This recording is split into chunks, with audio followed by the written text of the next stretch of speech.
Baiklah, kali ini kita akan membahas tentang penyakit degeneratif dan gangguan sistem endokrin. Penyakit degeneratif.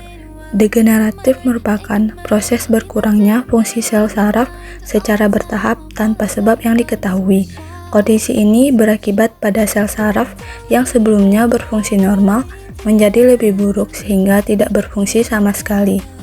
Degeneratif menunjukkan proses yang lebih cepat dari kerusakan neuron, mielin, dan jaringan dengan akibat timbulnya produk-produk degeneratif dan reaksi penghancuran sel yang hebat.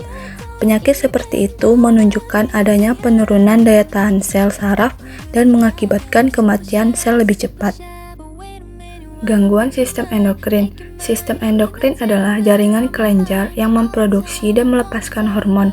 Hormon ini yang membantu mengontrol banyak fungsi penting, termasuk kemampuan mengubah kalori menjadi energi yang digunakan untuk menjalankan fungsi seluruh sel dan organ tubuh.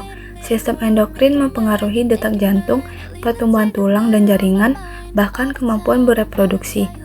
Sistem endokrin memainkan peran penting dalam peningkatan risiko diabetes, penyakit tiroid, gangguan pertumbuhan disfungsi seksual, dan sejumlah gangguan terkait hormon lainnya. Selanjutnya, penyebab gangguan sistem endokrin. Gangguan endokrin biasanya dikelompokkan menjadi dua kategori. Yang pertama, penyakit endokrin yang terjadi ketika kelenjar memproduksi terlalu banyak atau terlalu sedikit hormon endokrin. Kondisi ini disebut ketidakseimbangan hormon. Yang kedua yaitu penyakit endokrin karena perkembangan lesi dalam sistem endokrin yang bisa saja mempengaruhi kadar hormon. Selanjutnya, ada beberapa faktor risiko yang membuat seseorang mengalami gangguan endokrin, yaitu yang pertama, meningkatnya kadar kolesterol, yang kedua, riwayat keluarga atau keturunan, yang ketiga, riwayat penyakit terhadap gangguan autoimun, yang keempat, pola makan yang tidak baik, yang kelima, kehamilan pada kasus hipotiroid, selanjutnya operasi, trauma, infeksi atau cedera serius. Berikut ini akibat gangguan sistem endokrin.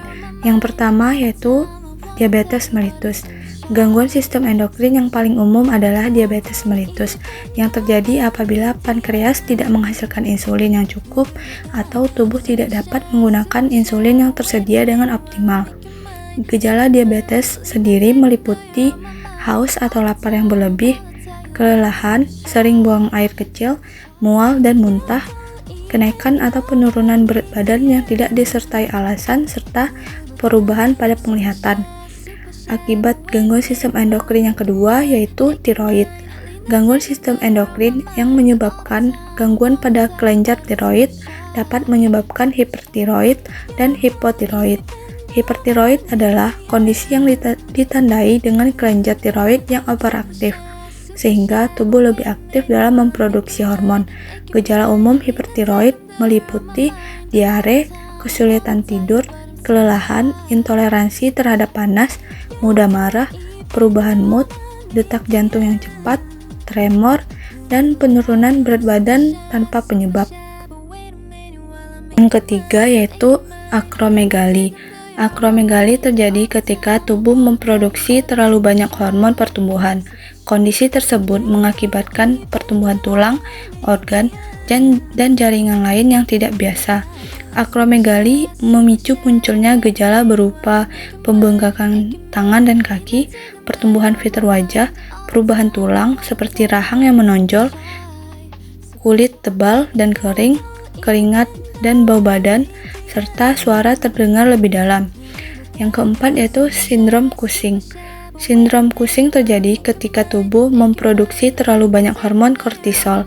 Kortisol adalah hormon yang membantu tubuh merespons stres, mengatur proses metabolisme, dan menjaga tekanan darah. Sindrom Cushing memicu munculnya gejala berupa penambahan berat badan, lengan dan kaki tampak kurus, wajah bulat, benjolan lemak di antara bahu, pertumbuhan rambut berlebihan, kelemahan otot, pandangan kabur, penurunan kesuburan, dan gairah seksual, serta rasa lelah berlebihan dan mudah memar dan muncul stretch marks. Masalah degeneratif sangat perlu dan penting dilakukan perawatan seperti Yang pertama yaitu mengurangi asupan kalori pada makanan. Yang kedua, melakukan olahraga rutin. Yang ketiga, menerapkan pola makan sehat. Yang keempat, membatasi makanan yang bisa memicu penyakit degeneratif.